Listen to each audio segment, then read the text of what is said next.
Москвада мушташка катышкан кыргыз жана тажик жарандары Орусиядан чыгарылат. Москванын Кузьминки метро станциясынын жанындагы калайма мушташка катышкан мигранттар Орусиядан чыгарылат. Бул тууралуу Москва шаардык ички иштер башкармалыгы кабарлады.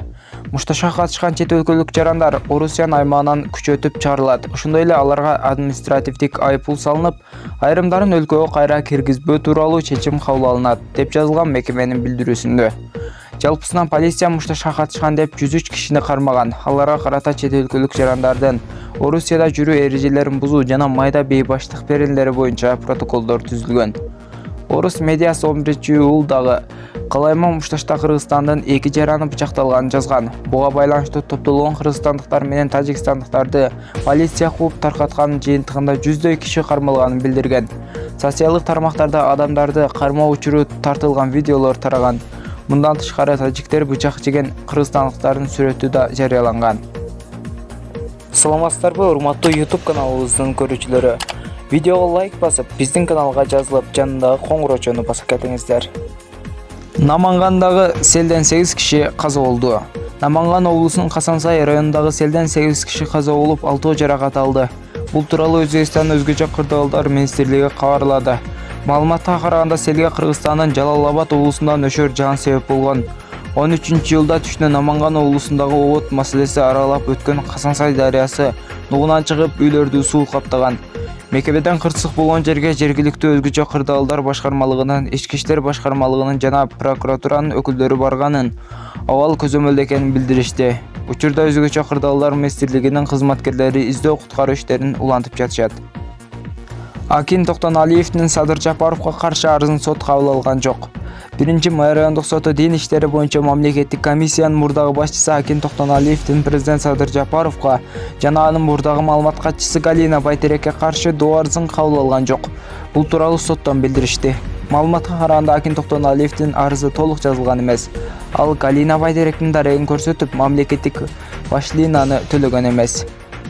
Элге кетсек, Акин Токтоналиевдин пикиринде Садыр Жапаров жана анын маалымат катчысы Галина Байтерек ал жөндө такталбаган маалыматты таркатып, ар намысына шек келтирген. Ал президенттен 100 миллион сом талап кылды.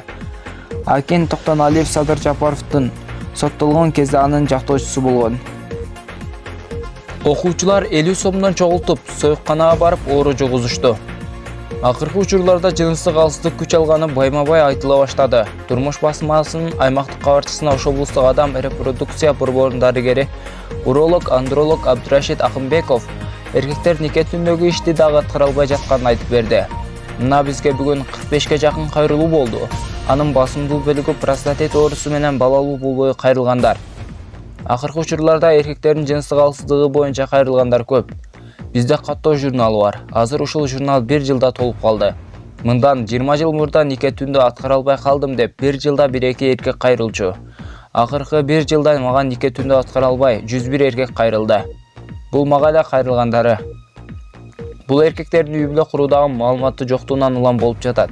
Эркектердин жыныстык органдарынын жетилиши, жыныстык органдардын гигиенасы тууралуу маалымат берилбейт. Жаш балдар жыныстык катнаш тууралуу көчөдөн, дос жороодон, интернеттен маалымат алышат. Ар ким өзүнүн түшүнүгүнө жараша багыт алып бара берет. Анан ушунун кесепетинен улам ушундай абал болуп жатат. Бул өтө көйгөйлүү маселе. Жаштар биздин келечегибиз, бирок биздин жаштардын келечеги ушундай деңгээлге түшүп жатат. Азыр ушундай болсо 3-4 жылдан кийин дагы көбөйүшү мүмкүн, деди ал. Эркектердин бул илдеттерге калышына насыбайдын таасири чоң. Эркектер мындай өнөкөттөр менен кайрылышы насыбай чеккенден болуп жатат. Азыркы мезгилде айрыкча Ошто насыбай чегүү модага айланып калды. Себеби эң арзан, эң көп сатылган насыбай болуп калды. Анын бир баштыкчасы 10 сом экен. Мектептеги окуучулар дагы колдонуп жатат. Мындан 3 жыл мурда Ошто сурамжылоо жүргүзгөнбүздө жогорку класста окуучулардын көпчүлүгү пайдаланат экен. Алардын арасында окуучу кыздардын 3,3% насыбай колдонот экен. Кыздарыбыз ушундай жолго барып жатса келечекте кандай эне болот? Бул насыбай өтө уулуу. Курамында 400дөн ашуун уулуу зат бар. Ал оозо салынганда кан тамырга тийип, кан аркылуу бардык жерге 3-4 мүнөттө тарап кетет, деди ал. Уролог насыбайга тыюу салуу керектигин айтты. Насыбайды жок кылууга бир нече аракеттер көрүлдү, бирок ал ишке ашпай калды. Президентке кайрылып, бул нерсеге чекит коюлуш керек. Ага каршы болгондор дагы болду. Насыбайды түп тамырынан жок кылса, бул маселе чечилет. Бизде өспүрүмдөрдүн ден соолугун кароо боюнча токтом бар.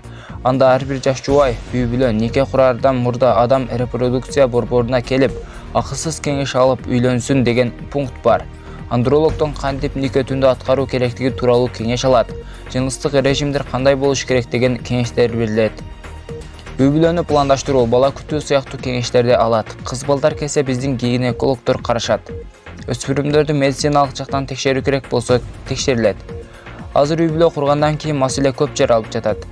Үйлөнгөнүмө аз эле болду, Сара канал ачышып жатат деп кайрылгандар бар. Ошолордун баардыгын сураштырып келгенде, эркек балдардын көбүрөөк күнөөсү табылат.